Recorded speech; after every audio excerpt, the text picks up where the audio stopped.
All right, we're live. Welcome to the Lovecraft Easing podcast. Today is September the 15th, 2019. I'm totally unprepared for this show today. Hey guys, what's going on? Hello, hello. It's Kelly Young, back from Back the from the dead. dead. Are you drinking? Just a little bit. Here's if you guys care at all. Well, I'm drinking in my Denizens of the Dark glass, which came from a local brewery. But We care. We care. what I'm drinking is from a can. So it's a Moscow Mule in a can, and I'm not hating it. I'll tell you that much. In a can. In a Yeah. can. Well, out of the can into my cup. What if you were drinking Sterno from a can? Would you care? Well, I wouldn't care. Would you care? I'd be fine with it. It'd be a little hot. Yeah. Um. Okay. Hey. No guest today. We're just gonna talk about all this nerd stuff that we like talking about. Um. Let's do intros. Mike Davis, Lovecraft Easing, Ben. Ben Handelman, I just love being here. I love having you here, and I got to say one more time that if I had been, if I had had to figure out this Google Hangouts change on my own, seriously, I don't know if there'd be a show for a month. So, thanks, man, and the viewers, thank you.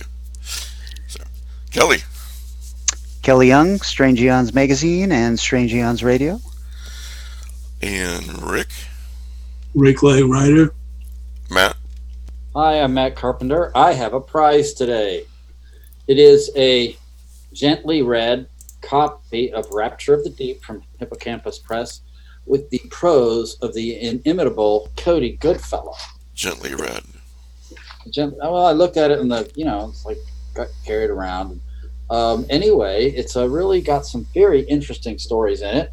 If you want to get this prize, send an email to easingprizes@gmail.com and put Cody in the subject heading. We'll draw a winner in about a week. All right, thanks. But you really did not have to dress up to be here, Matt. I'm not wearing pants. Oh, well, that's okay. That's good. Perfect. For those listening later, Matt's in a shirt and tie. We know that much. So, um, Kat is in the live audience. Kat Pulver, and Joe's. The short version is slowly getting better. He's pretty down, which is understandable, I'm sure. So, remember that they have a Patreon. Just Google Joe Pulver Patreon or something like that. Not Patreon, I'm sorry, a GoFundMe. Google Joe Pulver GoFundMe. Um, and I know Kat's under a lot of stress taking care of him. So, anyway, we love you, Joe, and you too, Kat, and thanks for taking care of Joe. Um, all right. Kelly, you saw What? It Chapter 2. Ah, fuck. Yeah, I did. Uh, you guys, hey, first, before I jump into this, because I've been, Drinking. well, I have been drinking, but also whenever I throw something out, everyone's just like, oh, well, since you've thrown this out as fact, I will also throw something at you.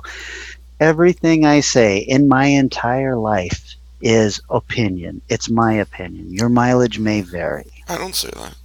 No, you don't, but I get listeners on the Strange Eons podcast and other people saying other things when I post something on Facebook. It's all just my opinion, you guys. No, I tell Mike all the time that Kelly Young's opinion is objective fact. You don't have to accept it. It's just, Yeah. My opinion is this movie is fucking awful. I was so disappointed. Did You you know, I like the like- first one? I did like the first one. I didn't love it, but I did like it. Right. I thought that there was a gratuitous use of CGI that did not need to be in there, that would have been much better served with real actors. But overall, I thought those kids were great, and I thought the storyline was pretty solid. And then this one comes out, and boy, it is just an all-star cast, and Yeah, it is. everybody is acting their ass off, but the dialogue is not very good, and the stuff that they're tossed into, every time there's a scary moment, there is some real tension built up, and the guy who's playing Richie, whose name is escaping right now, he tells a joke like at the top of that scene, and you're like, what just happened? He just deflates the entire scene with this joke. And I think that the filmmakers must have thought, well, this will go over well because he's a comedian in real life and all this stuff, but Yeah. it just ruined every single scene as far as I was concerned. And then it got into some really silly stuff towards the end, a lot of mixed messages going on. And It's interesting. I just pulled it up. It's got a 7 out of 10 on IMDb and 62% at Rotten Tomatoes. So apparently you're not the only one who thinks this. well, I'm not sure that 62% on Rotten Tomatoes is a bad review for a horror film. Okay. But, if we were to compare that to whatever it got, the first chapter, I'm guessing that was probably an 80 or something like that. So it is Take a a look. big drop. It was 58% on Metacritic. Okay, It Chapter 1, 86%. Yeah. So that is a pretty solid drop. Yeah. Yeah. I don't know. I didn't love it. I was very disappointed with it. And also, you guys, it's almost 3 hours long. And I get upset at any movie that's almost 3 hours long because I'm old, I have a small bladder, and all of that stuff. But a horror movie should never be more than 90 minutes long. You know, I've watched 3 hour long movies that were really, really good and I didn't mind. But, Right. Me too. yeah, at the same time in the theater, it's kind of kind of rough when you're an old man. Exactly. But also, I think of all the 3 hour movies that I liked, and not one of them is a horror film. Hmm. Those Okay. things are the whole point of the horror film is they hit you hard and fast, and you walk out of there kind of dazed, and it takes a while for you to figure out if you liked it or didn't like it. I could tell in the middle of this movie that I was not liking what was going on. Can I ask a question? You This just is did. like this. Well, I'm interrupting anyways. Who cares? All right. So it just has struck me that the average length of the movie has bloated and bloated as time has gone by, and maybe we should blame Lord of the Rings for this. I don't know. I'm actually not just with horror movies. I'm frustrated with the overall length of movies in general. I think that there has been a loss of compact storytelling as people have allowed themselves to bloat out past 3 hours. I can't stand it, frankly. I think that Quentin Tarantino kind of introduced us to this idea and said, it's okay. But Tarantino is an artist and he's got something to say. And a lot of times, even though I don't like a lot of his films, I'm kind of with it the entire way because there's so much visually going on. I didn't feel like this director was as masterful as Tarantino was. And so, I mean, I'm always of the mind, leave them wanting more. Yeah. And that was not the case with It Chapter 2. Matt, another culprit might be that people watch so many movies at home these days, and you can pause it, whenever you want to. So, you can't do that at the theater. No. All right, so my wife is watching the live chat, and she says, because she does not want Logan and I to drag her to this movie like we did the first one. She goes, great, if Kelly says no, then there's no reason for the Davis family to go see it. In caps, thank you, Kelly, for once, and once is in caps. For once, I agree with you. Ouch. And another good point, Kelly, my husband is old. That part, yes, I do know for a fact. Okay. Well, Hi, Danielle. Nice to hear you again, I guess. Kind of hear you. she, the dedicated school teacher, usually goes to school to prepare for the week at this time, and she's got us on the big screen there watching. So, Oh, all right. nice. So you think we should wait for the rental, is what you're saying. I would say wait for the rental. Man, it did big business, so there's no Yeah. problem with it. It's doing very well for itself. And there's a part of me that thinks that I know there's talk of a master edit where they put the two films together and kind of edit them to follow the flow of the book. The book goes from chapter to chapter, and it's the past and the present, the past and the present. Yeah. And the movies, they decided chapter one was all the past and chapter two is all the present. Although for some reason they reshot new flashback scenes that didn't happen in the first film. That bothered me because there were a lot of big scary scenes that they were flashing back to that we didn't see in the first film. And I'm thinking, well, this is a big scene. How come nobody spoke about it in the first movie? But if they were to, How did they do it with it? The Penny Tim Curry it? I forget. they passed it back and forth because it was over a course of a couple of nights. So there were, I mean, boy, the beginning of chapter two starts off really strong, and I was kind of settling in. I kept thinking, well, I've heard some bad things about this, but this is amazing. And then it kind of fell off for me. But if they were to edit it similar to the book, put everything into that kind of format, and then drop some of the bloat that's in this new chapter, I think that it might make a nice 4-hour film. Speaking of bloated, Matt just wrote in our text chats, that the novel was a bloated mess. A lot of people don't like the novel. I was a big fan of the novel. I guess where I came from was at that time when it came out, I was in a King period and I read I don't know, almost all of his novels straight in a row. And by the time I got to it was it weighed a couple of pounds. It just seemed to take forever, and it just noodled around with things that I thought were not his best prose, and just everything took way too long. I would say it. So I read it when I was in the 6th grade. I was also in a Stephen King period, but I was reading just all the good books first and then sort of filtering down. So I read it right after reading The Stand. And it's probably the 3rd or 4th Stephen King book I read. I think what happened is Stephen King's editor at the time sort of just was oh, this guy's he makes billions of dollars. We don't need to edit him anymore. And so you get a lot of asides and sort of stories that maybe could have been cut out. I'm thinking of some things in the ending in particular. But reading it while I was in the 6th grade, that book really I thought was amazing. I think I read it in 4 days. And I don't know, it's 1,500 pages or something ridiculous. It's so long. Well, Kelly, you're a big fan of the book, if I remember correctly. Yeah. Do you think, as a fan of the book, do you think it should have been edited down some more? Or do you like it the way it is? I think that. Do I think the book should have been edited down more? Yeah, the book. Yeah. Okay, so I'm gonna date myself. I remember. We all know already how old you are. Yeah, I remember getting the book on its release day, so I was probably in 10th or 11th grade. I had just become a Stephen King fiend by then. And I devoured it and I loved it.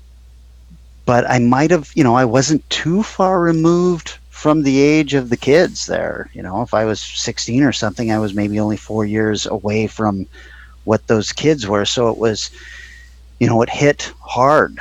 All the kids stuff hit hard for me and felt real. Yeah, and I think that's part of why I have such fond memories of it as well, because I was reading it when I was roughly the age those kids would have been. And it's, I thought, honestly, when I think back to that book, I mostly just remember the kids' side of the story. I don't really remember I should probably reread it at some point, but I don't really remember the adult side because I was the kid's age at the time. I'm a big fan of, as you guys know, Lawrence Block's Matthew Scudder series, and there's some meandering in some of those books, but you don't mind at all reading it, or at least I don't, because you become part of this protagonist's life, so to speak, and it's even the asides are interesting. So Yeah, and back then I felt like King remembered what it felt like to be a kid. His bullies are so over the top and ridiculous, but when you read them as a kid, you're like, God, yeah, I know. It seems like the bully who's threatening you has a switchblade and he's ready to murder you on school grounds. That doesn't seem ridiculous when you're that age. Yeah, I'll tell you who can't write kids worth a damn is Dean Koontz.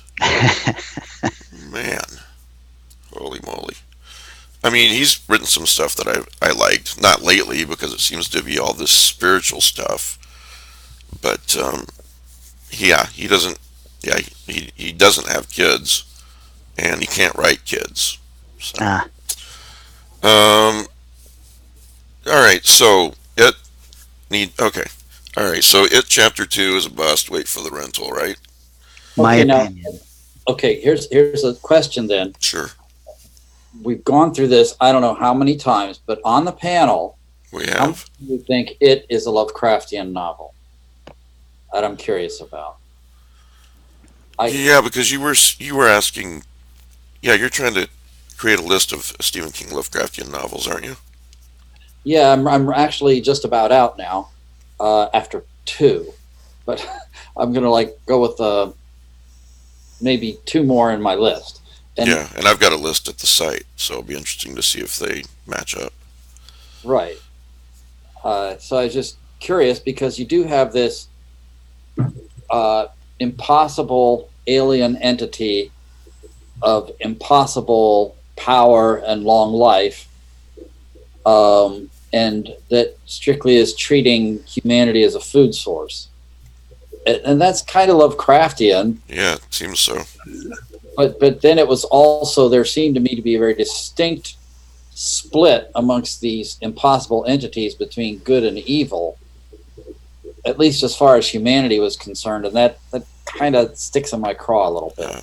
So we got a little Derlethian. Yeah. Absolutely. I agree with Rick on this. It is Lovecraftian up to a point, but it's like Derleth took over towards the end.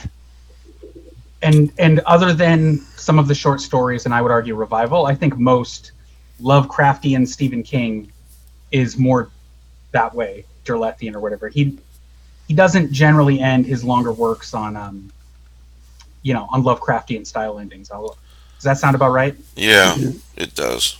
There's also a concept that the power of belief can defeat anything. Which, And I would argue with, I mean, even it, certainly with Desperation. Salem's Lot, The Cross. Remember that scene? Salem's Lot. He's a big fan of a higher power intervening on behalf of the heroes. I mean, the Dark Tower, that's like a main focus, right? So. All right, I haven't read. Okay, so question for someone I've read Revival. I've read probably just about every Stephen King short story. Doomickey, quite a few of the novels, but I have not read the Dark Tower series. And my question is every Stephen King story set in the same universe, same reality, or at least in the multiverse? almost everyone, I would say. Okay. Well, and it works out when you add it in the multiverse that they can all exist in his multiverse that he's set up, because just a slight change in everything means that it could be a completely different universe, but it is somehow connected. So, for example, the Randall flag that shows up in The Stand is not the same Randall flag that shows up in the Dark Tower exactly. It's Right. Randall flag on different levels of the tower, different universes. And you also, by the way, have to slide in Joe Hill's novels. Those are officially Nosferatu and Heart-Shaped Box, and I think one other are... Fireman, I think. Wow, I didn't know that. Remember, yeah. Nosferatu, it's explicit. He ties in Dr. Sleep, he ties in It, he ties in something I'm forgetting, and then in Dr. Sleep, Stephen King ties in Nosferatu. Right. He specifically mentions the bad guy from Nosferatu in Dr. Sleep, so... Well, that was nice of Joe Hill to boost Stephen King in that way, make sure that he, still gets his paychecks and everything.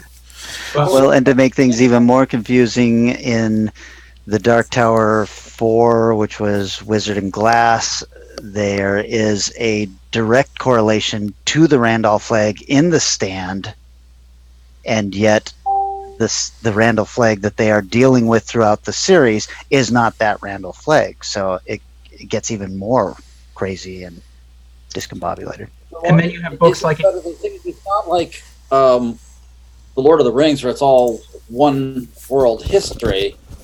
I think he just likes cross-referencing more than anything. For example, in Revival, there is a mention of the amusement park Joyland, which was a short Stephen King novel, and actually one of my very favorite books by him, which had barely a whisker of supernatural in it. I don't know. It's that they're really all truly related, or he just likes cross-referencing to himself. So it's both. He will cross-reference things like you mentioned, but then he'll do things like he brings in the priest from Salem's Lot into the Dark Tower series as a main character for several books. And it's not like an alternate version. It's the exact one. And it gives you his whole backstory after Salem's Lot, and even sort of ties up some loose ends from that novel. And not only did he put him in, and this was, 2004, 2003, when the last 3 books came out, but he'd said he was going to bring him into the book back in like the mid-90s. So this was a long-term plan.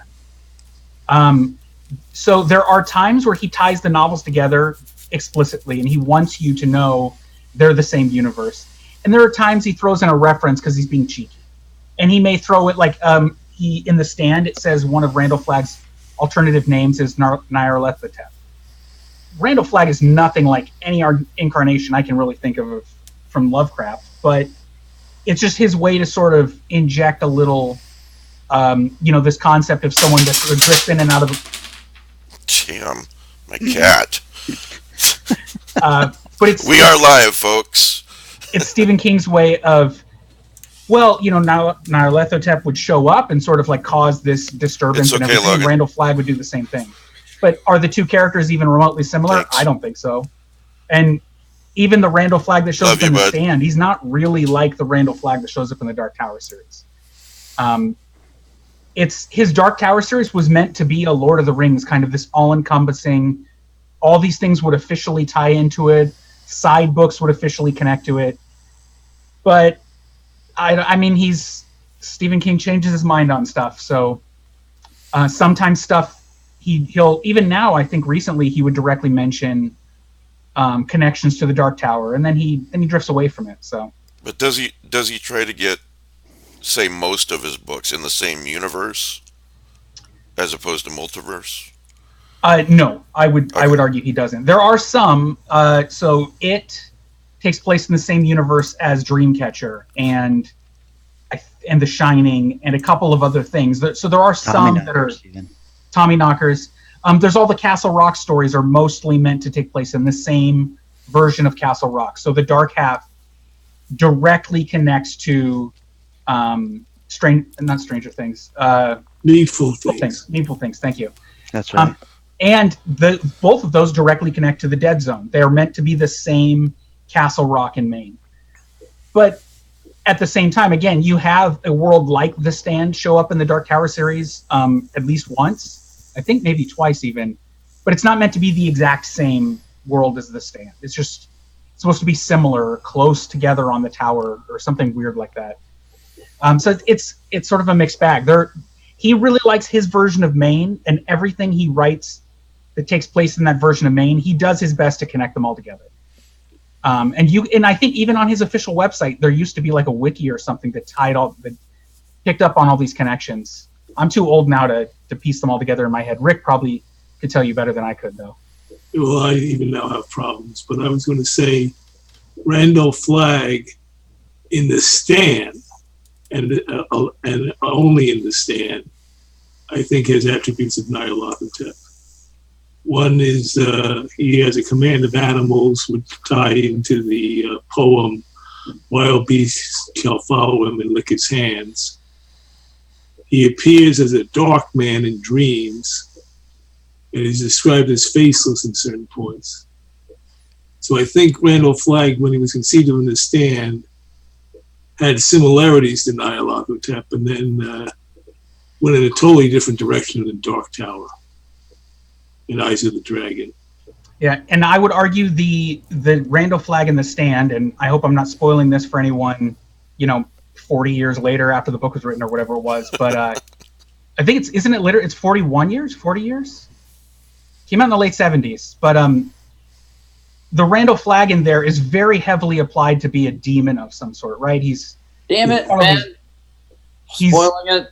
He's got all these abilities, like the way the ending takes place in the unabridged version. There's more. It's not quite the same character that shows up in. Is it Wizard and Glass? I think he shows up in Wizard of Glass. Yes. Glass, yeah. When was Wizard and Glass written, approximately? 94? Some 20 years later. Some of these after-the-fact connections are just different, The world has moved on, as they say. As he says, yeah. Randall Flagg, let's just say Randall Flagg in the Dark Tower seems to be a step down from Randall Flagg in The Stand as far as power. And I don't want to spoil the Dark Tower series, but I think most people are aware that the Gunslinger was reissued 20 years after it was originally released. Mm-hmm. And a lot of the changes were more stylistic. He was trying, because his writing style had changed so drastically, and the original version of the Gunslinger was very, I don't know what the term would be, pulpy or flowery. It's kind of strange. But he did make one major change at the end of that novel about who Randall Flagg is. That is a direct contradiction from how the first 4 books, there were 2 separate characters. When he rewrote that book, he made them the same character, and I think that really changed, Randall Flagg's depiction in those novels. And I think if you look, I don't know exactly when he made the decision to make that change. It was probably somewhere in the mid 90s, and I bet you that is where you start to see that shift. And also, I hate to put it this way, but with the exception of Revival, Stephen King became softer when he stopped doing cocaine. So he stopped doing as much drugs. All of a sudden he wanted happy endings in some of his stories. And I think maybe Randall Flagg was one of the characters that was kind of, shifted a little bit to match that. It's just, I don't have any, he didn't talk about that non-writing, but that's just a feeling I get when I read these stories. Well, I think a lot of horror writers, when they're starting out, imagining their fiction as having close ties to the Cthulhu mythos. And then when they begin to find their own voice, they kind of create a divergent mythos, which has some of the elements of Lovecraft, some of the props of Lovecraft, but is divergent. It's like F. Paul Wilson's The Keep could be a Cthulhu mythos novel, but what followed later in the Adversaries series, no, it can't be. It's a parallel mythos. And I think that's true of King as well. Could one of you guys maybe, I know this is probably near impossible, but give me, as someone who has not read the Dark Tower series yet, give me kind of maybe a short synopsis as to what it is, and should I read it, and why? That's a lot of reading, man. So I'll chime in first. First, I want to be clear. I think everyone should read the Dark Tower series. All 8 books, even that later intermission one he wrote. I love all of them. I think he has some great storytelling in there. I think Roland Deschain is one of his best characters ever. The basic plot, if you will, at least as it starts out, is Roland Deschain's a gunslinger, which is kind of like one of King Arthur's knights almost, or a paladin. And he's chasing after somebody. It gives you some of their backstory, but it's like a post-apocalyptic / Old West world that they're in with magic. That's the first novel, and I hate to go into detail beyond that because there's so much about discovering it as you read. Well, something that's hard to avoid even as someone who's not read them. is True. that he travels to our world. He travels to Stephen King's world, Right. right? Like, you Right. know. But yeah, no, I agree. But honestly, like as a fan of Stephen King, if you've read more than 5 Stephen King novels, you'll probably love it because Okay. he ties. I mean, again, like you have the priest from Salem's Lot show up at one point. You have other characters, other things tie in, little side references to the Talisman and the Black House, for example. I do love stuff like that. Yeah. I mean, it's So, just fun. I mean, the big thing these days is cinematic universes, right? In the MCU, and I would argue that the Dark Tower series feels that way. This idea of he's tied all these works in, but loosely enough that you can read it without reading any of his other novels. You should probably read Salem's Lot. You can read it without having to worry about the rest of his mythology, if you will.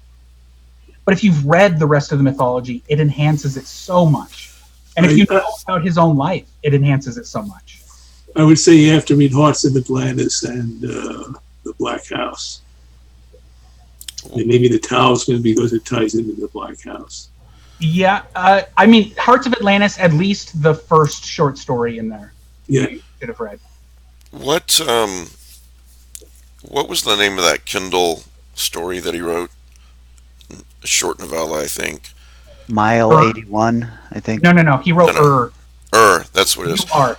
Now, without spoilers, I've read but I have not read the Dark Tower series. But some characters show up and they mention the tower. If I've read the Dark Tower, will I know kind of who these guys are? Yes, but you'll more know who those characters are from Hearts in Atlantis, actually. Really? Okay. Mhm. Yeah. All right. Yeah. So read. And actually, that's the I think it's called Low Men in Yellow Coats or something like that. Isn't that the Yeah. story? Yeah. So yeah, I mean, so what Rick said. Read the things Rick mentioned. Read the Dark Tower series, and if you haven't read Salem's Lot, everyone should read Salem's Lot. It's Oh yeah. just a fantastic vampire novel that I think everyone should read, regardless. If you saw the movie Hearts of Atlantis, it's faithful except that the FBI replaced these eighth Right. cosmic entity. Right. All right. Yeah, go ahead, Kelly. I'm sorry. My 2 cents is you don't need to read the Gunslinger. Read the Wikipedia on the Gunslinger. If you're not just fucking a Stephen King completist, this book will turn you off. It does not feel like his writing at all. Oh, also, I it don't while like he was in westerns. college. I would disagree for the rewritten version. I think the rewritten version, he brings the style more in line. Does he? I haven't read the rewritten version. Yeah, so that was why he rewrote it, though, because the original, like, it talks about how, like, oh, he's been wandering across the desert for parsecs, and Stephen King wrote that when he was in college for the most part. Right. And Parsecs? yeah, exactly, parsecs. Okay. So he He made the rewrites Kessel Run in under 12 parsecs. Yeah. he rewrites it in the style of the rest of the books, and that came out. I think that's the only one you can even buy right now. That's the audio version. That's the Kindle version. You could probably find a cheap paperback copy of the original, but that'll be the one. I think you'll actually enjoy it. It's not really a Western. It's just kind of, some of it's in a Western world, but I don't know. Honestly, it's a short book. Mike, you'll finish it in no time. You won't even notice. If you do the audiobook version, all of the audiobook versions of the main novels are read by great readers. Oh yeah. Yeah. Frank Goodall and I can't remember. Yeah, Frank Muller and George Goodall are the 2 readers. Yeah. And they're 2 of the greatest audiobook readers. If you go on Audible, they've read all your favorite books, I promise. And He does Frank Muller, right? Yeah. He does a great. He was great for Mrs. Todd's Shortcut. Did a fantastic job. And then I've got it on Audible, that collection. I forget which one it is. And I think I'll re-listen to Mrs. Todd's Shortcut. I really love that story. And it's a great one. it's somebody else reading it, and it's a step down. I'll tell you that.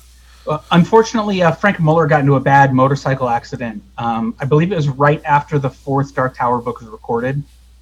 So if you buy the audiobooks on Audible, for example, I think it's in the Gunslinger. the redone version, because Stephen King actually did the original audiobook, and Stephen King's an amazing writer, but I'm not a big fan of any of the audiobooks he's read. He's No, no. If it says Stephen King's narrating, I'm like, no, I'm not going to listen to it. but so originally Frank Muller was going to record the redone version of The Gunslinger. He got into a serious motorcycle accident and he passed away several years ago. Yeah, but he had already read Mrs. Todd's Shortcut. My question is, why have someone else reread it? Doesn't make sense. But, bad decisions. all right, I want to read something from Wikipedia and have you guys discuss it. Stephen King's Multiverse on Wikipedia. This section, fictional history, structure, and worlds of Stephen King's Multiverse. Because I found something very interesting for me that you guys have probably known about for years.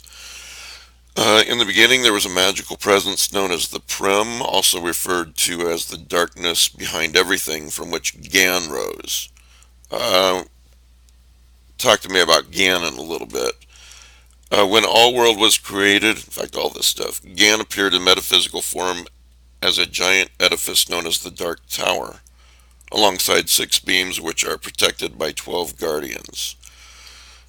It is said that one of the guardians, Matterin the Turtle, vomited out a universe as the result of a stomachache. This universe includes the Keystone Earth, which is a reflection of the real world, in quotes, and also includes a fictional version of Stephen King himself. It is the universe of the Rose, too. I'm reading a lot of stuff that I've no idea what they are. Okay. Gan uses Stephen King as a facilitator to tell the tale of the gunslinger. I would stop reading. Just don't read any more of that thing right now. Just stop there. Okay. It's about to spoil the last 2 books. It's about to spoil just all sorts of stuff. All right, I'll stop right there, but he's a part of his own multiverse? I don't want just read the books, Mike. It's okay. I just thought that was a really neat thing. I don't want to say it would be if you had read them. If you can read those as virgin as possible, honestly, it really is important. All right, I would say you got it. We'll stop that right there. I'm not sure I agree with Benjamin on this one. Shocker. And that's because I hated that. Except I did a reread last year of the entire series, and I ended up loving it. So I almost think that I don't know what happened while I was reading it. I the first time I was just like, "What the fuck is going on? I hate every minute of this book." And then I reread it, 15 years later, and I thought to myself, "What was going on with me back then, or with literature back then that I was not happy with this?" Just to sort of clue in the people who are in the know, you're referring to the accident that is discussed at the end of the book. Well, just the fact that he included himself as a character in the later books. Ben's groaning inside right now. I am, because it's spoiling a lot. I think everybody knows that, though, by now. I know it. I haven't read it. I would just say, I would want to be careful about how the story elements around the author self-insertion. I think if you're even mildly interested in this, you have heard about this. And mostly in a negative way. And so what I guess I'm saying is, upon reread, I enjoyed it thoroughly. Well, it doesn't seem negative. And not having read it, the idea appeals to me personally, if it's done right. So yes, and I would just say don't read too much about why it happened or how it relates to the story, because as you said, most people are aware it happens, but how it plays out and why it's there, I think, is really important. And I think it's one of those moments that it's much better to read if you don't know yet the whole story. Kelly's like wincing. I don't know if it's his drink went bad or he's disagreeing with me, but I honestly, this is one of those things. I'm not saying it's a shocking twist. It's just it's one of those story elements that as you kind of experience it, you experience the encounters with the characters. I think it's something that I would prefer that you experience without hearing why 17 other people felt about it, if that makes sense. I thought the same thing about a movie that I watched this morning that was recommended to me. And in the synopsis of the movie, it basically gives away a major plot point. And as a result, you can see everything coming. The movie is boring. But I thought about it while I was watching. I thought about what if that hadn't have been included? Um, it would really take you by surprise. And I don't know why more and more movies are doing that. It doesn't make sense to me. In Just this, just along the lines of what we're talking about.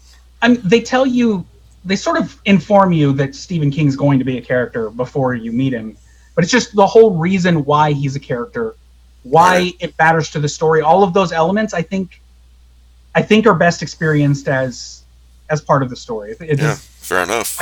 Yeah, I don't. That's why I want to be careful about discussing it, because honestly, I think you're going to finish these faster than you think. I believe personally that they read very quickly. I do think you should actually read The Gunslinger, but the new version, not the old one. And a bunch of Stephen King fans would hate me for saying that. There are diehard Stephen King fans who will be like, no, the original Gunslinger is the only one. But honestly, the new one I think is better and fits more in line with things.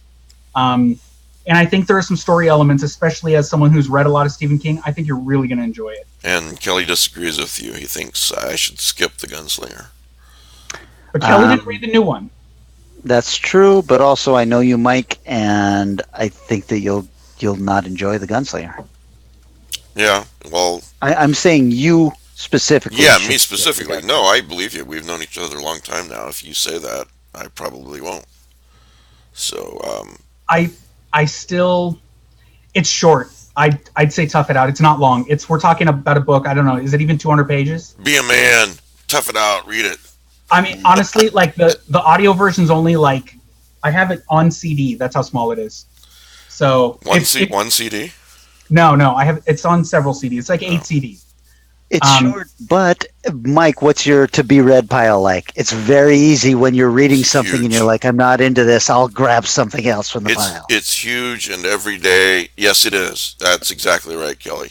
And it's huge, and every day I get people. It's not a bad thing, but it happens. It's a fact. Let me Asking put me it to this way. read a book and promote it for them, and it's just becoming impossible to do. Right. You're Ron like, Howard- I'm not loving this. I've got a piece of anthology here I need to read. Oh Ron my Howard God! Don't also get me thought- started, Kelly. Ron Howard also thought you could skip The Gunslinger, and look how that movie turned out. Just saying. Yeah. Well, then my movie will be good then. So, all right. Can we then talk about the multiverse itself, how it came into being? Before I get there, this more importantly, Nathan on the live chat says Benjamin Handelman's comment, "as virgin as possible," is the quote of the evening so far. So Well, any conversation that includes Kelly, I mean, MVP there. those terms are about to show up. I actually agree with Nathan, and I think that Mike, if you were smart, you'd start making T-shirts, and we could just put quotes on them, and people could buy them. Fans of the show, and as version as possible with a Lovecraft e-zine logo underneath it seems like a bestseller to me. I like it. I like Yeah, it. I'd buy that. Yeah. I'd buy that for $1. All right, so Stephen King's universe. Now, I don't want to spend a half an hour on this for those who would be bored by it, but I don't know. I love multiverse stuff. This Gan arose from the darkness behind everything. I don't even know what that means, but I like it. So, who is Gan?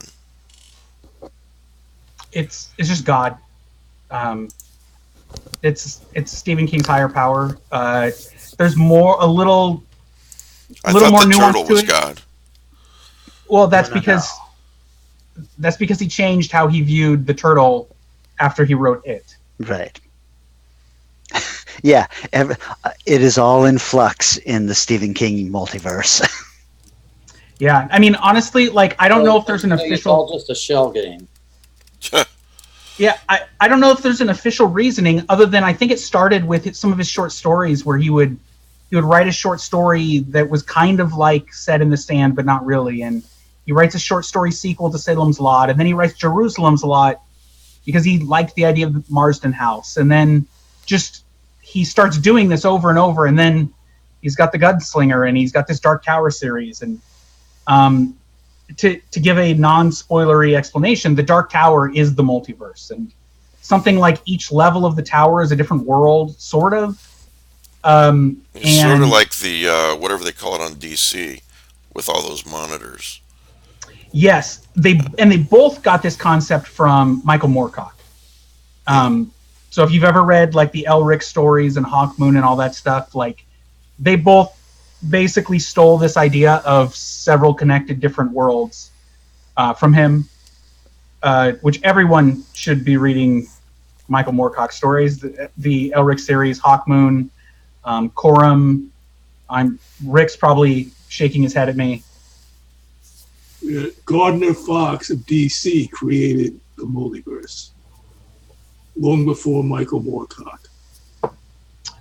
He did, but not how to put it, not the modern understanding of it, if you will, with the monitors and all that stuff. And I mean, he just had Earth 1, Earth 2, and Earth 3. Yeah, and they were literally just different universes, whereas Marv Wolfman and others later on sort of, they'd been reading Moorcock, and they started Grant Morrison in particular, they just started interleaving a lot of his concepts about how a multiverse works. So to give an example, right now there's a DC series called Doomsday Clock coming out, and it's Slowly. very slowly, but it's almost done. I think there's only 2 issues left. But the idea of integrating Watchmen in the DC universe and how Dr. Manhattan kind of fiddled with the past, and it changed it to now it's the metaverse. And it's very, I don't know what the term would, Moorcockian. I mean, this sounds like a Kelly Young term, so bear with me here. Moorcock. But this idea that, like, for example, Superman is the center of the metaverse. And so no matter how much you change things, Superman will always revert to the mean. And he sort of brings the universe along with him. And it's... Can I just interject something? That's stupid. Superman? I mean, he's a great guy. I love him. But the center of the universe, basically? Well, it's that metaverse concept. It's meta in like the breaking the fourth wall, like Superman was the first hero and he creates this genre, and then the genre sort of revolves around him for so long, and the impact he has, blah, blah, blah, blah, blah. I mean, the story is actually Jeff really Johns good. is in love with him, so... He is. Honestly, I really enjoy Doomsday Clock. I think it's really well done. And the fact that Alan Moore fans haven't, like, burned down DC headquarters shows you just how good it really is. That all the upset about Before Watchmen, because it sucked, you're not seeing that with this. He actually does a pretty good job. I think he really understood what Alan Moore was doing, no matter how much Alan Moore may want him dead for doing it. I think he really understood Watchmen and a way to sort of integrate some of those concepts. But yeah, I mean, Jeff Johns, he loves Superman. He doesn't love Batman. He loves Green Lantern.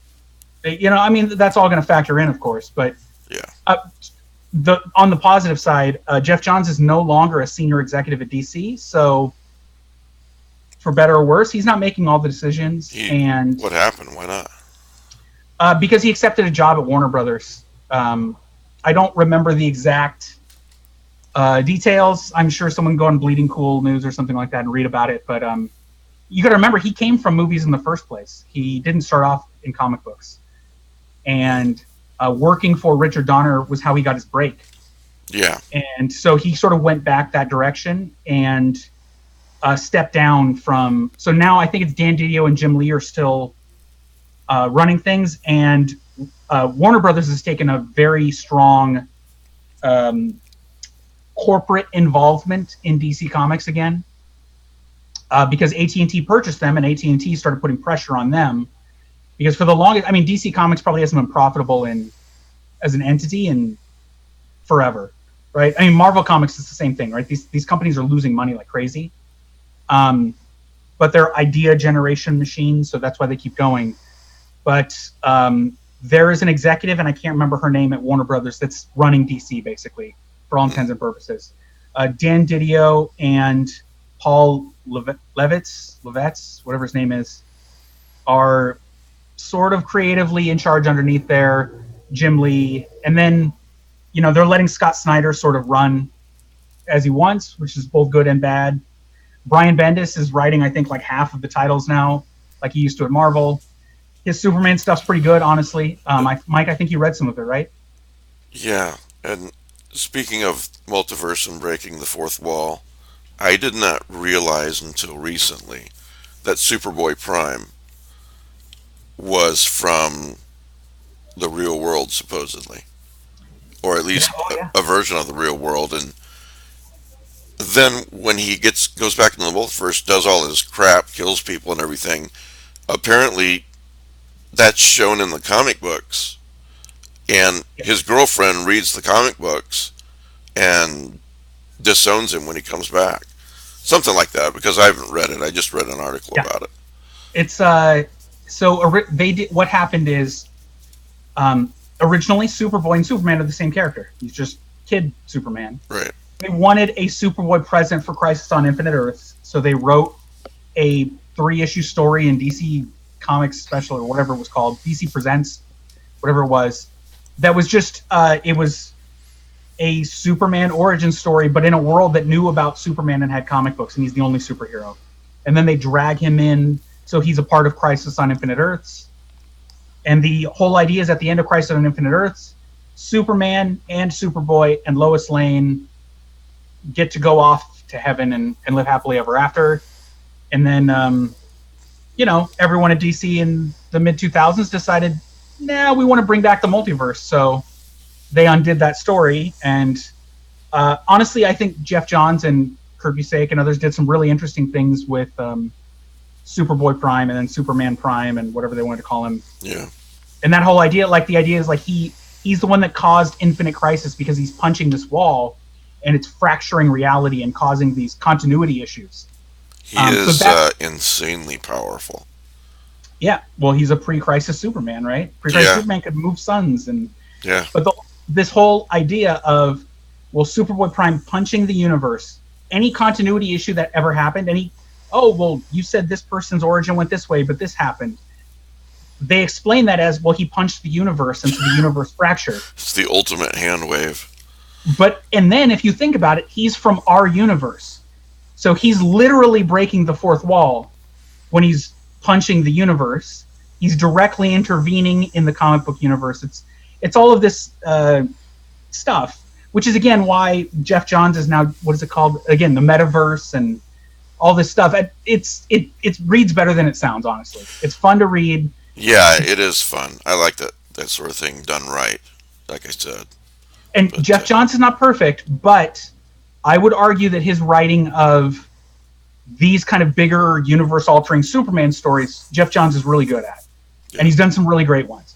He's not perfect. Don't let him write Batman, ever. Yeah, exactly. Ever. But he can really write Superman well, and he can write like a Justice League story very well. Well, getting back to Stephen King's multiverse, so Gan is like the ultimate god, and the turtle was one of the guardians of the tower, which you're saying the tower is the multiverse, right? Yes. Yes. Okay. And the goal of the bad guys in the Dark Tower series is to break the tower so that the whole multiverse unravels. So it's kind of a universe because they're evil and then. That bugs me. That's the only motivation they have. Is they're evil? It won't destroy the universe. It will send the universe into chaos, and they are chaos beings. Yes. I mean, I would suggest anyone who's really interested in really going down a rabbit hole, Robin Firth has written a couple of volumes here, the Stephen King Dark Tower Concordance, and it has all of the connections from the Dark Tower books to the other books in the multiverse and all of that stuff. And it goes in deep on how everything is connected. And it's also an official book. So Stephen King has said, okay, this is the thing. To be clear, that was Stephen King's assistant for writing the last 3 Dark Tower novels. Right. And those books, those were her actual notes, because she went back and reread all of these books and compiled all these notes for him to use in writing the last few books. Right, because even he couldn't keep track of what he had done. Yeah. Hence why Insomnia is not one of the books you need to read. I fucking love Insomnia, so shut your mouth. Out Hey, of your I love mind. That's a terrible book. But the version of things that happens in Insomnia, they have to explain it away in book 7 of the Dark Tower series. Yeah, it does not pay off, that's for sure. And wouldn't it have been great? I mean, you know, this is not really a spoiler because it doesn't happen, but what I thought was going to happen in book 7 is we were going to see Charlie McGee and Danny Torrance. I thought we were going to see an Avengers lineup of Stephen King characters suddenly come together to battle, you know, everything that was going on in the last book in Randall Flagg, and I was just like, fuck, I cannot wait for this. This is clearly the direction he's going in. And then You were looking for Endgame. I was. Stephen King wasn't. No. Stephen King wasn't. So All right. I guess this is a mild. Well, I don't even know if it's a spoiler based on what we've been talking about, but I'll say it anyway. People can kill me if they want to. Gan, so I guess the ultimate god of the Stephen King multiverse, right? Uses Stephen King as a facilitator to tell the tale of the gunslinger. If Stephen King had died before completing his task, the book, Roland would not have known how to further proceed.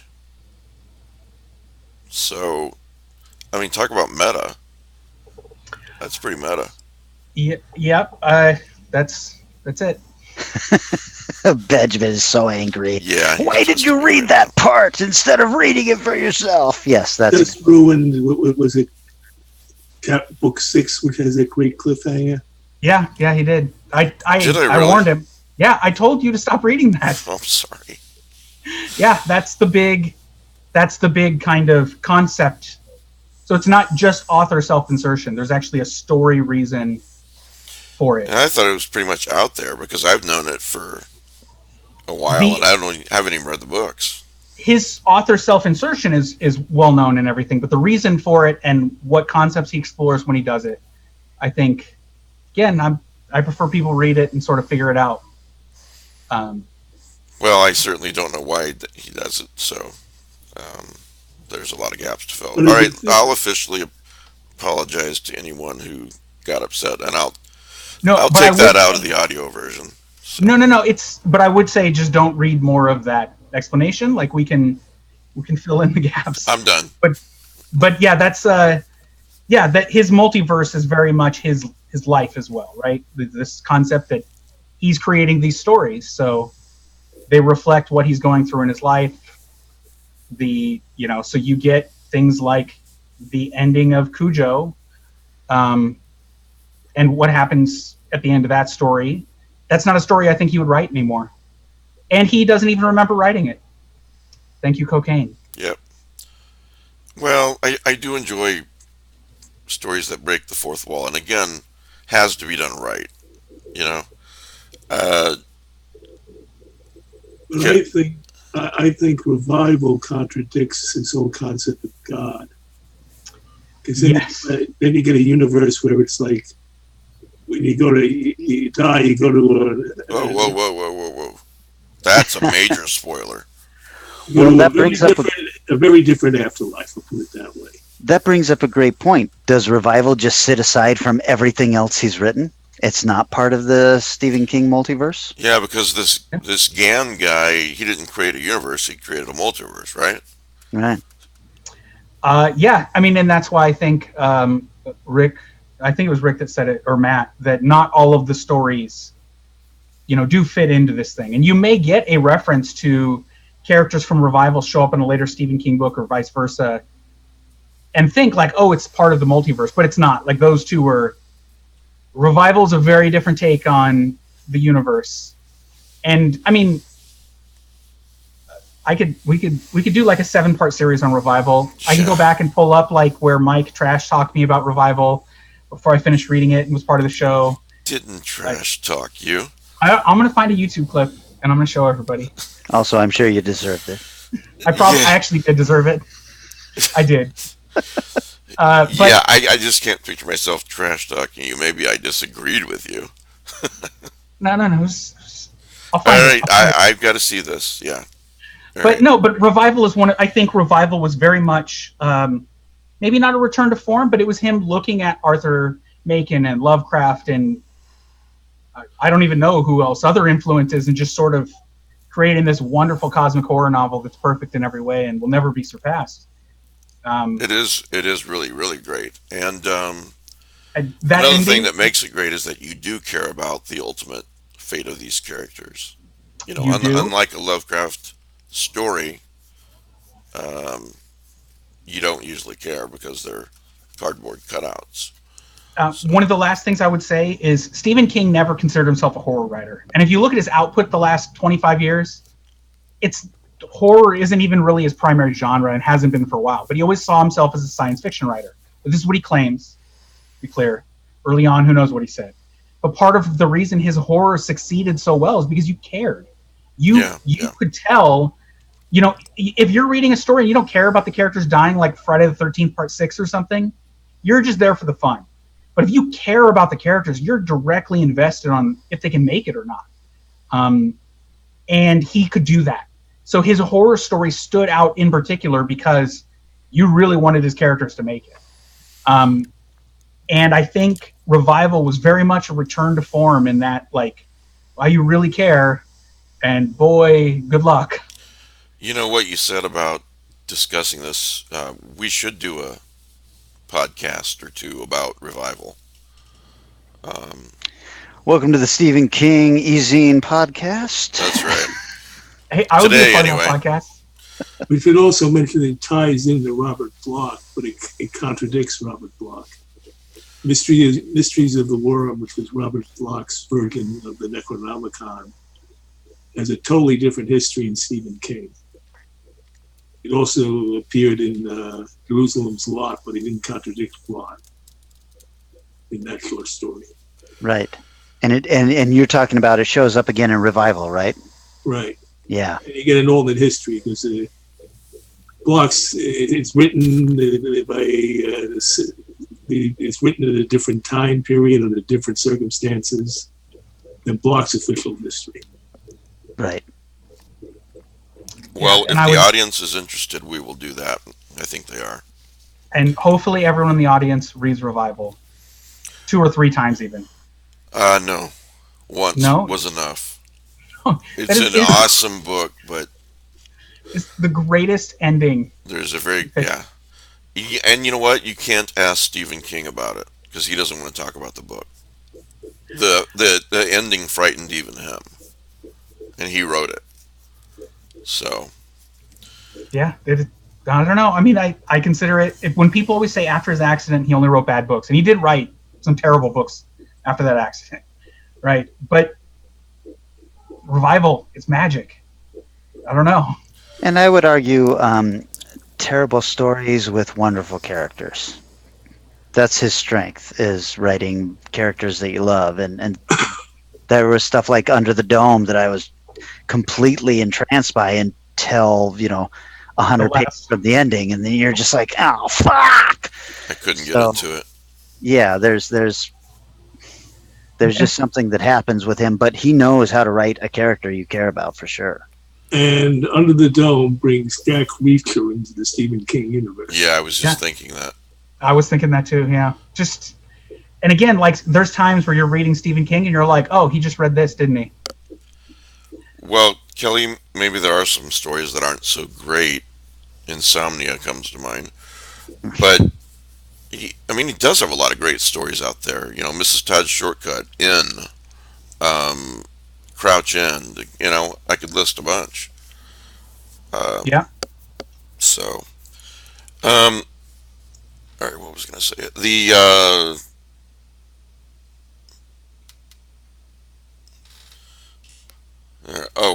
So yeah, I remember what it was. It. Getting back to it. From what I've read, not in the novel, but just essays and so forth, he definitely seems like a Lovecraftian god of some sort. You know. I would agree with that. I just don't think that the story plays out in a Lovecraftian manner. It plays out in, like Rick said, in a Derlethian manner, and that towards the end there is another ancient being that kind of comes to the rescue. That's a good ancient god. Yeah. Um, yeah, I agree. Good always wins, no matter what. That sort of thinking. Mhm. Um, which is exactly what F. Paul Wilson did not do with the Repairman Jack series. In his novels, what is it? The adversary and the ally. Do I have that right? Yeah, Yeah. These two cosmic entities that are waging this war for millions of years, and it's not that they care about Earth. It's just one little piece in the game that they're playing. Um, and it's not that the ally really even cares about the inhabitants of Earth. He just wants the marble. He wants that piece. right. So, Which ironically is what Derleth said he was doing in his introductions. But in short stories, the elder gods come off as good. So what F. Paul Wilson took the Derlethian idea and did it the right way. yeah, yeah. Yeah. Okay, who's reading The Institute? Since I we're talking am. Stephen King. I finished it in like 1 day read through. Wow. Stayed up till 3 in the morning. Well, you must have liked it. It was a compelling, great read. It's like I would say the first 3 quarters of it was like as maybe especially the first half was as good as King writes. Oh, I don't like where this conversation is going. I still enjoyed it, but the ending, um, No I thought, spoilers, remember? yeah, I thought the ending was an end, and it ended. Then it was over. Wow, that's right up there with. Do you guys have a back room? Okay, where is it? It's in the back. I feel like you really took your no spoilers to heart there. Oh yeah, Well, yeah. the thing is, I thought the ending was a bit of a letdown or anticlimax compared to the rest of the book, but the characters are incredibly good. He really writes young kids well, and he can sure generate a frisson of horror. I thoroughly enjoyed it. I just thought it lost some steam near the end. It's not Lovecraftian. Um, if you accept, say, that telekinesis or telepathy are, say, occasional natural human occurrences, there's not really any supernatural per se. That's more like science fiction kind of. Right. So it's not got any of. There's no giant turtle in it. Sorry if I ruined it for you. I started listening to it. I got the audiobook, and it starts off with, and I know Kelly really agrees with me on this, and I'd like your take on it again. But this really compelling guy, I forget his name. Do you remember his name, Kelly? It's Tim something. Yeah, Tim Tim John or something. Cocktoston, um, Yes, that's it. from Fletch. Exactly. That's Romanian, or whatever it was he said. Um, can I borrow your towel? My car just hit a water buffalo. All right, so yeah, this Tim guy is very compelling.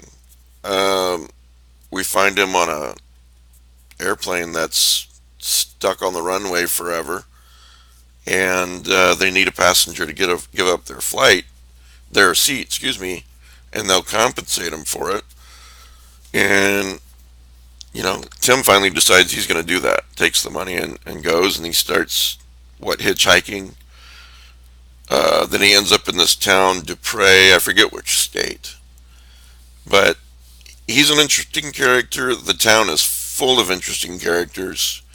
Um, I was reading it thinking it's going nowhere fast, and I don't give a shit because I really love it. You know, It shifts away from him, I know. Yeah, I've just started that section, but and the everything comes back full circle, but that's exactly one of the reasons I enjoyed it. I so thoroughly enjoyed it because he's so real. His people are so real. Yeah. I agree completely. I got through the big chunk of introducing him and his new life, and then they switch, and now I'm in the Institute. And that first chapter, I was like, oh no, this is a completely new set of characters. I just want to keep following that guy. That's By what I the end thought of that, too. by the end of that first chapter with the new characters, I was all in on the new characters, and so I think I'm only about a third of the way through the book. I'm really loving it. I know where I want it to go. I don't think it's going to go there. I want it to tie into the Dark Tower stuff, so I don't think that's going to happen. But it feels like Not at all. It's like I said, no supernatural, extra dimensional component. okay, There's no magical entity to save you. okay. There is, say, a little touch of science fiction. Okay, because well, then with it not going there, then I can say what I really was hoping was that the back half of the Institute was going to be a bunch of tower breakers. No. Yeah, I'm really interested to find out what this back half is.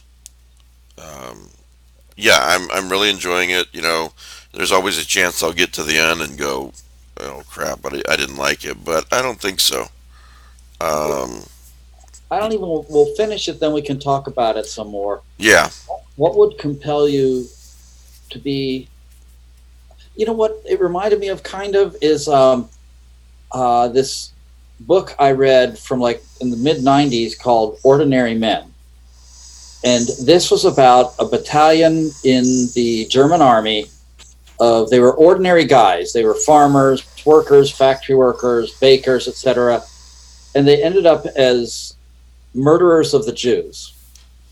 I mean, this is real. It's like they were Yeah. out killing people, putting them up against the wall, shooting them, beating them up. yeah, And it was the progression of how they got to be so blithely evil that it was mundane, and they didn't care about what they were doing to their fellow man. It's like banality of evil there. Yeah, but it's this is sort of the same thing. How the people at the Institute can be so utterly cold-hearted, and yet they're still people. You know, it's just an aspect of humanity. what were you going to ask me? You said what would compel you to what? To do something utterly terrible that essentially you can't even say you're sacrificing your humanity, because humanity is capable of terrible things. It's now you are one of the terrible people, and it sort of reminded me also of a character from the show Chernobyl, the guy who was in the Russian army, and he says, you know, well, so I shot someone, and I woke up and I thought, okay, that's it. I'm not me anymore. And he says, you wake up the next day, and you're still you. And he says, it was you all along. You just didn't know. These Yeah, the evil people in this. How could they come to this?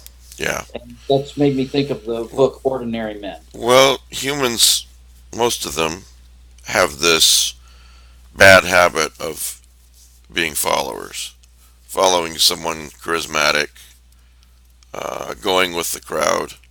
That's a huge part of it. As far as the example you're talking about. But yeah, I'm enjoying the Institute so far. So I'll be interested, Kelly. I'm sure you'll be done with it next week.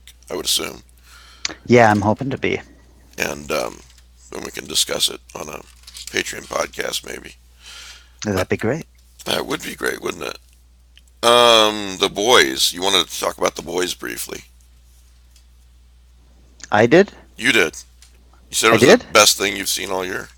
Oh, I did think that it was the best series that I had watched all year. I know that Rick has seen it. Has anybody else watched it? I've seen it. Okay. All right. There you go. I thought it was the best thing I watched all year. You are a hell of a conversationalist. Have I ever told you that? Maybe you have, maybe you haven't. It's either one or the other. Um, I loved it. I thought it was very dark. I thought it was very different from the comic book in all the right ways. I thought the casting was spectacular. I thought the guy that they got to play the Captain America slash Superman character was wonderfully yeah, psychotic he was spot on. Yeah. in the creepiest way possible. I can't remember the last television show I watched, maybe even film, where my anxiety levels were ramped up when a person was on screen. And every time he was on screen with Elizabeth Shue and her baby, I thought he's going to kill that fucking baby. And I don't like kids. I'm all about killing babies. Uh, I was just like, get him away from that baby. Good to know. Yeah, and that airplane scene, that's all I'll Oh, say about it, was chilling. chilling, heartbreaking. Wow. Yeah. I never understood in adaptation of Superman why everybody distressed Superman. But when I saw this show, I could understand the mentality of why you would never trust a person with all that power. Yeah. Well, it's like in Man of Steel. The movie starts off in a on Krypton, but as far as when it starts out on Earth, it's a very realistic. This is the regular world. Um, it's presented that way, and then Lois Lane does her thing and finds out about Clark Kent and Superman, and she goes back to Perry White and she says that her lead's dried up, and he doesn't believe her for a second, and he says you're making the right decision though. She says why? He goes, can you imagine how people would react if they knew that there were people out here with that kind of power that could do these types of things? So yeah, it's very easy to understand. Yeah. I also loved, I mean, I read the comic years ago, and the character of Huey, the main character that the audience connects with, was based visually on Simon Pegg. And so it was such a pleasure to see Simon Pegg as the father of that character, Wow. which was not a character at all in the comic book series. Huh. I So was I wondering loved, why he was cast in that particular role. It didn't make sense, really. yeah, it was, I mean, visually, the character of Huey looked just like Simon Pegg back then, but he was clearly too old to play that character in this. And so them casting him as that character's father, I was like, oh, wow, these guys That's beautiful. obviously, yeah, there's a love for the source material. Why was it? Why was he based on Simon Pegg? I think that I think that the artist and the writer, Garth Ennis, and I can't remember the artist, but I think they just got together kind of and said, this is this kind of character. And but when you start reading the comic, you're like, oh my God, it's so Simon Pegg. So I Hmm. love that they somehow managed to include him in this TV series. It's sort of like when they rebooted Nick Fury, they rewrote him as Samuel L. Jackson. So when they made the movies, who did they cast? Absolutely. Yeah. I mean, it was so weird when they did that. And then when they cast him as that in that first Iron Man, when he comes up, you're just like, oh my God, that's perfect. So, So there's going to be a season two, I'm assuming. boy, I sure hope so. They left it on a bit of a cliffhanger, didn't Yeah, they? just a bit. Yeah. I've seen a clip from season 2 about Homelander's childhood, Oh, excellent. and he was psychotic even as a kid. Speaking of trailers, did you guys see the teaser or trailer for the final season of Supernatural? I have not seen it. I saw the image that you sent me, which I thought was interesting. Well, it doesn't give much away in the spirit of every Supernatural teaser ever, but which is fine. That's the way it should be done, really. But he says something interesting. I think it's Dean that says something interesting in the trailer. They're talking about how everything, all the good things they've done for the past 14 years have been undone. I won't say why, because if you're into Supernatural and you haven't watched season 14 yet, the end of season 14 is possibly the best season finale ever of that show, barring the fifth one. Yes, so good. Yeah, very, very good. Um, anyway, so everything's undone, and Dean says something to the effect of, "If we accomplish this, we're free." So it'll be interesting to find out what he means by that. You know, I just love that a series like this, which deals with some pretty dark stuff, knows that they're going into a final season, and that means all bets are off. We can't be sure that anyone's going to survive this, and that I think is very interesting. yeah. Kelly, did you see season 6 of Agents of Shield? Yes. What was your opinion? At first I was thinking this is an awful lot of interstellar stuff going on, but I got into it, and I'm hopeful for this. I think the next season is the final season, right? Right, yes. So I feel kind of the same way, that everything's up in the air now. I'm not sure how I feel about what they did with Coulson, but I really enjoyed this season, and I wasn't sure how I felt about what they did with him at the end of last season. So I'm hopeful that they'll pull it off. I sure have come to love all of these characters. Yeah, me too. All right, so we lost Ben; he had to go. But Titan season 2, Kelly and Rick, have you seen it? I don't watch Titans. Okay, you don't watch Titans. All right, I've seen season 1 only, and I liked it a lot. Kelly, you said before the show that the 2 episodes that you've seen of Titans, I think there's only 2 out, right? There's only 2 out, and I've only seen one. Oh, okay. Ben, What night of the Ben week saw did they? What day of the week did they release that? Do you know? they're a Friday show, so I haven't seen this last Friday's. Okay. Well, you said something interesting about it. That it was better than all of last season or something to that effect. No, that was Ben's opinion. Oh, Ben. Okay. I have rewatched it, so I saw that first season twice, and I think Ben is just forgetting how good that first season was. It's a great season. Yeah, it is. And I thought that they wrapped up at least what I saw in the first episode of this second season, I thought they wrapped up the story just a little too quickly. But I enjoyed what they did with it. It felt very much like the George Perez, Marv Wolfman series opener that they did with the new Teen Titans back in, boy, I don't remember when I was reading that, mid-'80s.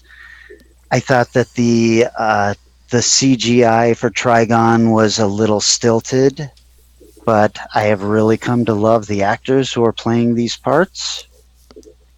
They didn't pay off, at least in that first episode, the teaser that we saw at the end of the first season, which was Superboy and Crypto. We see nothing of that in this first episode of the second season. But we do see that the team kind of meshes, and we get an ending of that first episode where they arrive basically at Titan's Tower, and this is, I don't know, I'm so thrilled with this show. We see a new Bruce Wayne. We don't see him in Batman form, but I like the actor who plays him, and I like that there's a dialogue between Bruce and Dick Grayson, who played Robin back when he was Robin, and he says, it seems that you and your teen friends are starting again. And so there's a reference to the fact that the Teen Titans were something before this show even, which is true to what was happening with the comic series back then in the 80s. That, Teen Titans have been around since the 60s. So all of this stuff, just as a comic book geek, made me very happy. Now, all that being said, I haven't paid attention to the Teen Titans since the 1980s, so I have no idea what's going to happen or if any of this is going to follow what's been going on since. Yeah, well, a couple of things. If the acting is great, if the story is great, like I said before the show to you, it's pretty easy to forgive CGI that's not at its best. Yeah, I would agree with that. In fact, with every independent film I've watched and everything, the only thing you can't forgive is bad sound. Hmm. If I can't hear what's actually going on, if people are talking and I can't tell what's going on, that's the only thing that ever takes me completely out of something. Here's the other thing I like about Titans, and it's the same thing I like about, say, Angel and other shows that I can't think of right now, is that you you have these kind of lost souls at the beginning. They're in their own orbit. They're either lonely or running from something or angry, and they come together and they form a family with a purpose. Think about Dick. He just relocated, right? Dick wasn't happy. Right. Um, Raven's, you know, mother problems at the beginning of the series didn't do her any good. So Right. she's running. Um, who else? I mean, they they're all alone and they come together and they form this family, this unit. Yeah, Garfield, Beast Boy has come from the Doom Patrol Yep. family that he had, but boy, that was a dysfunctional family for sure. Yeah. Hawk and Dove are dealing with all of the backstory that we were shown about them, which was, child molestation and drugs and all of the damage that that does. And so you're given these characters, and I don't know if this is a new thing circa the 90s where we decided that it's not decided, it's we understood that a character like Superman is one thing, but if you give us a character who's going through real world problems, we're just going to latch onto that person. Yeah. Agreed. Um, yeah. That the fact that having superpowers or super skills, in the case of Robin, for example, or Nightwing, doesn't fix the rest of your life. Absolutely not. Yeah. Um, Chalk that up to Stan Lee. yeah. Yeah. Yeah.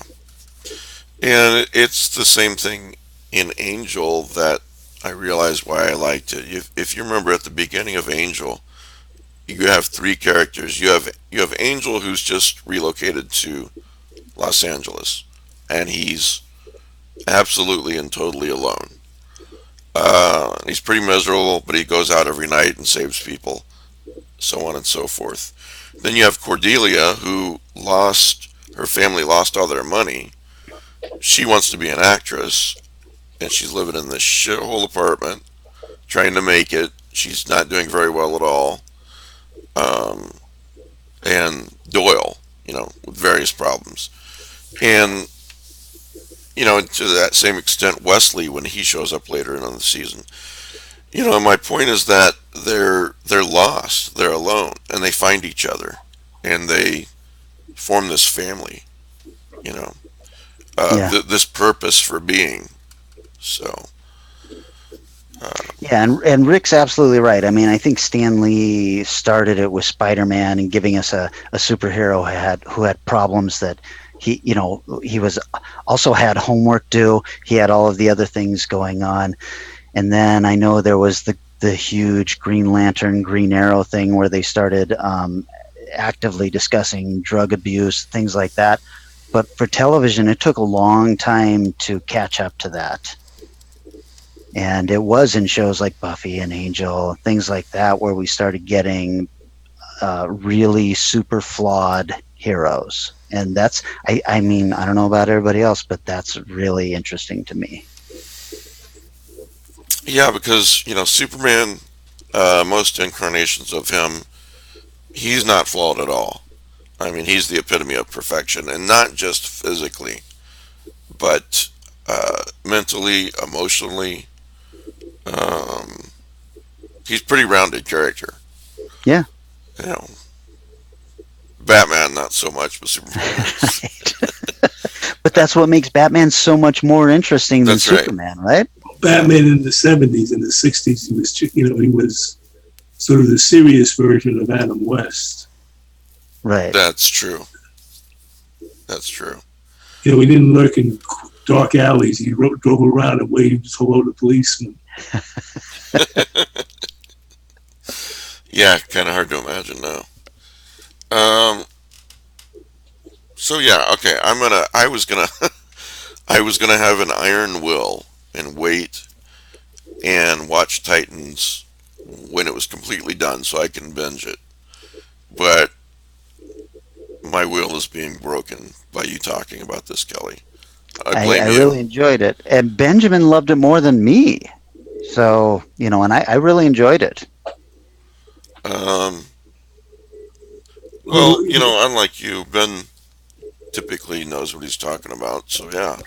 Also, he hasn't given up on life in general. So is binging superior to watching it in installments? I kind of prefer. I'll binge it if it comes out all at once because I don't want to hear what's happened. But I prefer something that comes out once a week. I do too, but I think that is, our generation gap is showing, and that we were raised with that being the normal thing. But also, the problem with things coming out every 2 weeks and we're getting 10 episodes is I can't finish 10 episodes by the time the next big thing has started. And sometimes I want to watch that next big thing more than what I'm watching. And I can't tell you how many shows I have not finished just because something else came along. But if they were just all being released an episode a week, I could probably catch up on everything, no problem. That's true, Kelly, because I got I don't know 6 or 7 shows that I've got to finish, and right now. So what happens? There's a new episode of the British Baking Show. So what do you think I'm going to watch? Of course. I'm not going to tell you who got eliminated the first episode this season. It's okay. Danielle watches a lot of Hell's Kitchen with Gordon Ramsay, those types of shows. So I know more about it than I probably should. Um, excuse me. Getting back to Stephen King for a second. The Stand casting. What'd you think? Whoopi Goldberg is going to be what's her name? Mother Abigail, I think is Mother her Abigail. name. That's right. Yeah.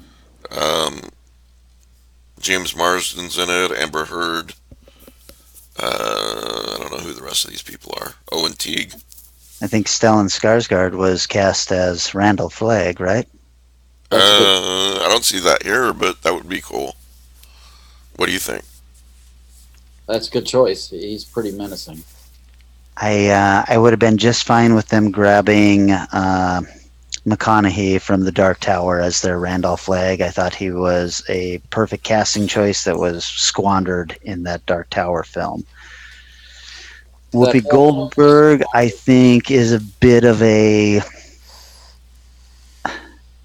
I don't know. We've got an Oscar winner as Mother Abigail, so you can't go wrong there, I guess. Obvious, I think, is the word you're looking for. Yeah. Think of her as Guinan in Star Trek. He can do serious fantasy. Yeah. Yeah. I don't know. I'm pleasantly surprised to see this has even gotten this far as casting goes and everything, because this has been talked about and rumored for the last 10 years. Well, I'm sure that Whoopi Goldberg will do a fine job, but from the first minute I heard about this project, that it was actually probably going to be a real thing, I thought, Whoopi Goldberg, Mother Abigail, and then gave it no more thought other than that. It would have been nice to have an unknown in that role, I think. Yeah. But that's just me. But I mean, there's some star power behind her name, and what they've got to do is, there are a lot of people who really love that miniseries. I am not one of them, but I do think there are some good moments in it, and I thought most of all, a lot of the casting was really good in that. Gary Sinise was really good. Rob Lowe was really good. Yeah. So they're going to have to fight against that, and I think you need some star power to remind people that, oh, this is going on. Okay, maybe I will check it out. Well, at the end of the day, it's about getting people in to watch the movie. Yeah. So yeah, star power. Does anybody know when that Is that a theatrical release or is that I think I had heard that it was the CBS All Access show. Oh, come on. really? So if they're going to turn that into 10 episodes, man, I'll jump right behind that because I think that's a great idea. If they're Yeah. going to try and jam that story into 2.5 hours on a big screen, I don't think it's going to work. No, it's not. Uh, Cue Matt's bi-weekly rant about CBS All Access. So Well, I just everybody's getting their own service, and then they're having their own exclusive content, and they all want you to pay your own exclusive prices. It's just difficult. Why can't you just put the damn stuff on Netflix or cable? Or I understand they want to make their money about it. That everybody and their brother is doing it. that could be what it's about. Yeah, money. Um, but it's like all these companies are doing it. Apple's going to be having Nobody their. gets my humor. But yeah, go on. No, it just wasn't funny. That's fine. Oh, okay. You Thanks, Logan. Oh. CBS is gradually building up a pretty heavy stable with that. We have the second Star Trek series, which will be the Return of Picard. Strange Angel is pretty good if anybody's watched that. I can't wait to see Picard. like, how much do you want to pay on your monthly visual entertainment budget? Well, Oh, number one, I don't have cable. So there you go. Number two, I have CBS All Access because one of my wife's favorite shows is on CBS. So there you go. Tell you, I'm thinking of ditching cable, but Good. We're slowly inching you towards the 21st century. well, okay. Here's the thing, though. Most of people on this panel are not really sports fans, but I watch the Premier League soccer games, which means I'd have to buy NBC Gold Access Pass to see them if I lost cable. Then how many more services do I have to buy? It's just, okay, I guess I'll pick and choose. If you don't have cable, how do you get the news? Well, read it first off. of all, if you have CBS All Access, you can access the local channel live. So that's the first thing. Uh, and speaking of CBS, there's CBS in, on Roku and smart TVs, which is basically the CBS version of CNN. So, yeah, if you get your news by watching TV, you can still do it. So, um, okay, so we covered the stand. While we're on this subject, uh, Matt, about these different channels, CBS All Access, HBO, Amazon, and so forth, Netflix. Uh, I have to contact Amazon because they've just apparently they moved all the Doctor Who's episodes off of Amazon Prime. Okay, and they're going to be on HBO, is my understanding. HBO Go or whatever it is. The the problem is not. I mean, Amazon Prime, they've got every right to take it off if they want. But a lot of those episodes I had actually bought before they were available on Prime. And now those episodes are not available to me. So that's something you really have to watch out for, apparently. Yeah, that's a ripoff. Well, I'm going to call them and I'll bet they refund me. Well, you But shouldn't have to I ask. shouldn't have to call. Right. It should be an automatic thing. There's Exactly an right. hour out of your day, trying to get through, and then I don't know. Yeah. I mean, they've got great customer service typically, but you're right. I shouldn't be making the call. They should be, or sending an email. So, yeah, something to watch out for. That's for sure. Um, Kelly disappeared. Did he go get another drink? Probably. Uh, Um, there was a lot of drama about Roald Dahl the other day. It was Roald Dahl Day. The guy who wrote Charlie and the Chocolate Factory. what were Yeah. they putting on? The fact that sorry, my voice is going. The fact that he was apparently racist and an anti-Semite, um, which is, I'll go out on a limb and say, not a good thing at all. He sounds like he was a terrible person. Um, You get into the whole issue of yes. still allowed to enjoy his artistic production if you don't agree with his views. I gotta say, okay, I read Charlie and the Chocolate Factory when I was, I don't know, in fifth or sixth grade. It's just like ancient history. I don't know. There was a sequel called The Glass Elevator that I never finished, but there were lines in it where you could go back and say, well, okay, like there's this, the premier of China or whoever's party secretary of China is like, chew on that. And like, so the president is yelling at him on the phone. So chew on that, chew on that. You know, it's like okay, they're making a joke off his name. That is no, that's much more mild than like, I remember reading some of the Tarzan novels that were written in the World War when Tarzan was fighting the Japanese and the Japanese would be speaking their native language and the characters would be saying, look, monkey talk. I don't know. It's like, if he was a terrible person, are we not allowed to read Charlie and the Chocolate Factory anymore? Well, here's a tweet from someone, and this is just one tweet. He's by no means the only one saying this. Many people were. But the tweet reads, Roald Dahl was an anti-Semite, and we should not be celebrating him or his work. Which is the last three words are where you lose me. You can't read Charlie and the Chocolate Factory because the author was a terrible person. Here is what I wrote in response. Thomas Jefferson owned slaves and raped them, but we can still celebrate the Declaration of Independence while acknowledging the fact that the author was a terrible person.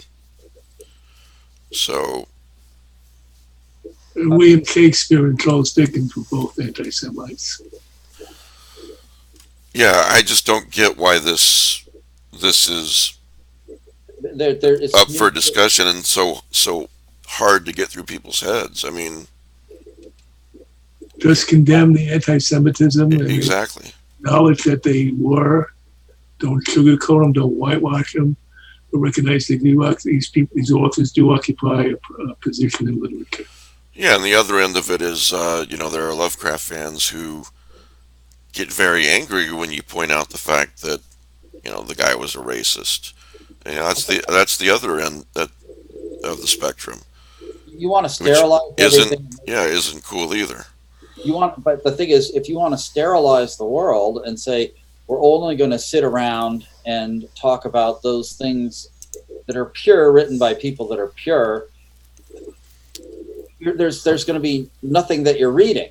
Yeah. And who's to say that 50 years from now people won't look on our mores and say, look, the country was led by Trump, and look how they treated women, and look how poor people were regarded as a moral failure.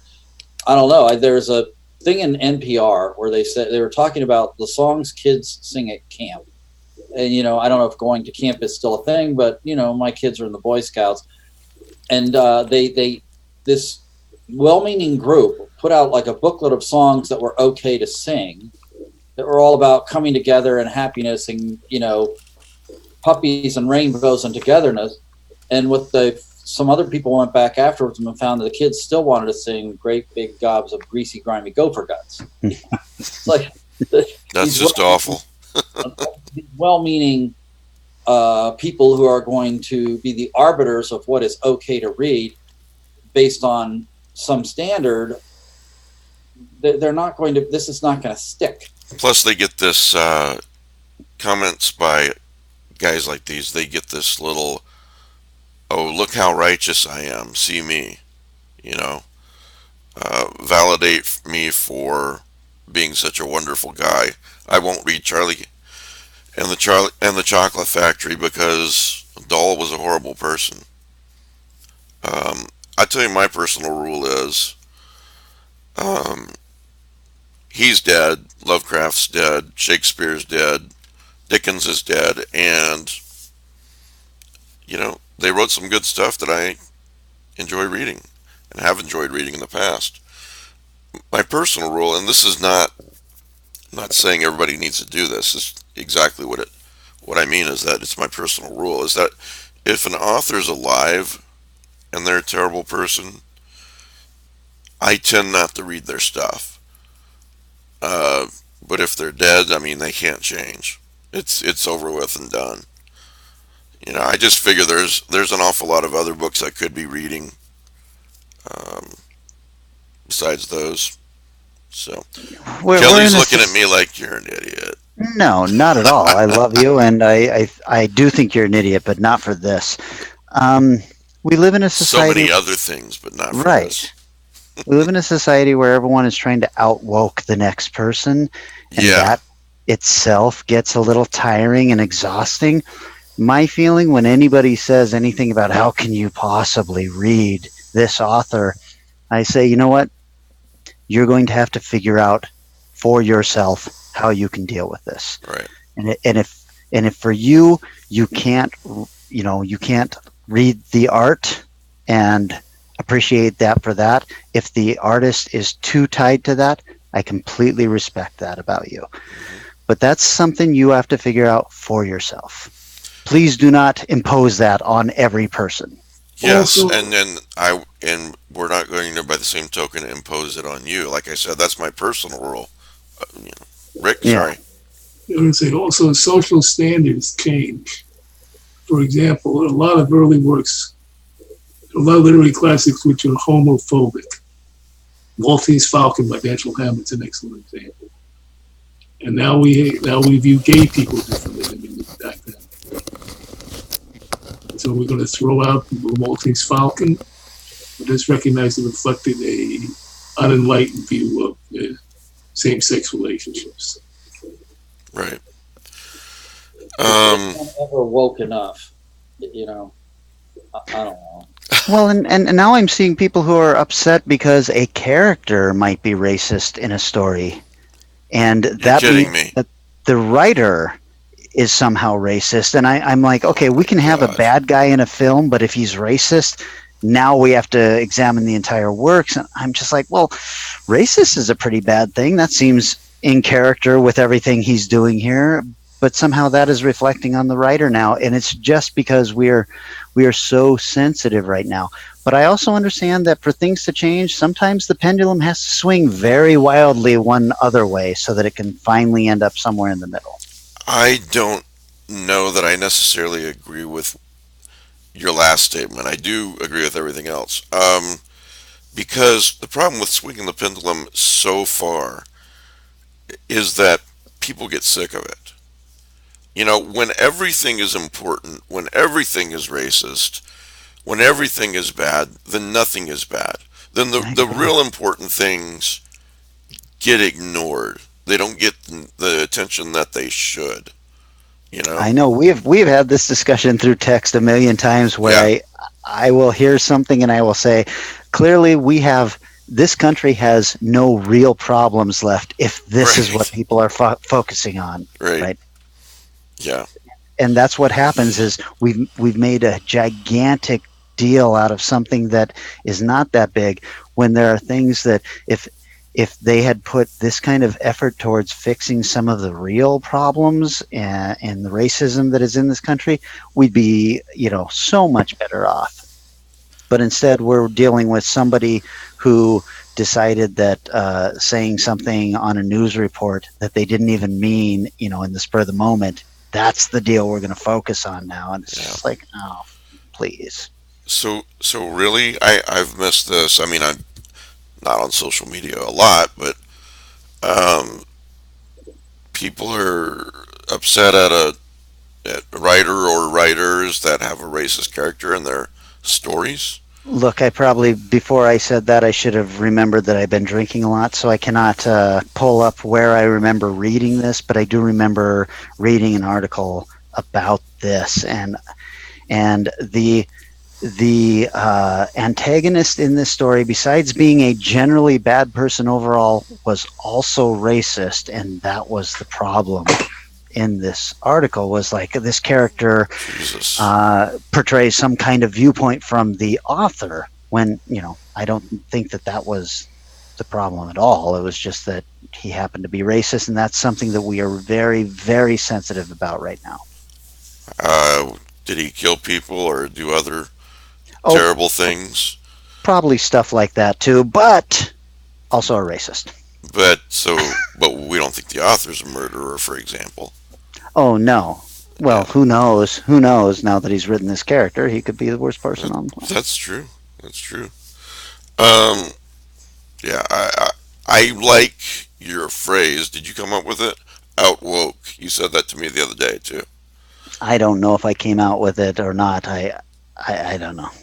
It's in the new sphere, as F. Paul Wilson would say. Yeah. Okay. Well, if you don't know, I'll take credit for it.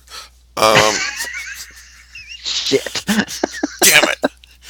Yeah. I mean, I really liked what you said. Everyone's trying to outwoke each other, and I mean, I've got real problems. Well, don't we all? I, I I, I mean, I don't I know. don't I know. guess some people can't if they're that worried about the example you said about that author with the I racist think bad guy. I read some really interesting articles that I'm not going to get into, but I will send them to you because I know you'll love them. But I think that if part of the problem is I was raised as a stoic, and so Okay. you just kind of pushed the little things aside and put your head down and work. Right. And I always have felt that if everybody did that, the world moves forward for everybody. So I don't know, but that is my opinion. I could be wrong. Well, anything else we need to talk about before we? 2 seconds. Okay. Yes. Well, more than 2 seconds. More than 2 seconds. Magazine that never dies. Weird Tales is back in press, and you can get this. I believe you can even order it on Amazon. This is issue number 363. The cover art is by the wonderful Abigail Larson. If you don't know, she has drawn a beautiful Cats of Ulthar book. Oh yeah, yeah. The reason this is interesting, especially, is this story, Up from Slavery by Victor Laval. And Oh, it is okay. a Lovecraftian story that is wonderful. It's Wonderful. a new story. It's not been published elsewhere. New story. Never appeared anywhere else. Wow. It is essentially, I don't know if you remember, Elizabeth Bear in 2009 won the Hugo for Shoggoths in Bloom, Yeah. addressing a meditation on slavery. This is another thought of, Shoggoths are the created servitors of the great race. So they were made. They weren't even born. They were made, constructed slaves. And this it approaches that topic. And gosh, that guy can write. Really, really wonderful story. I would recommend this for everybody to get. Is this too late to grab? Is still on newsstands or? No, I think you know how everything's print on demand today. I don't know if it's on. I think you can order it I online. I assume Weird excellent. Tales has a website you can go and order it or whatever. I'm going to do it right now. How'd I'm you going to get wait it? for Matt to put a link up on and do it through the Lovecraft Easy portal. For That's God's sake, Matt. Yes, It's been 30 seconds. I've got it now. Okay, it's going on there. All right. Well, guys, thanks for being here. Um, let's see. Who do we have next week? Um, we didn't have Pete today. Pete said he wasn't feeling very well, didn't he?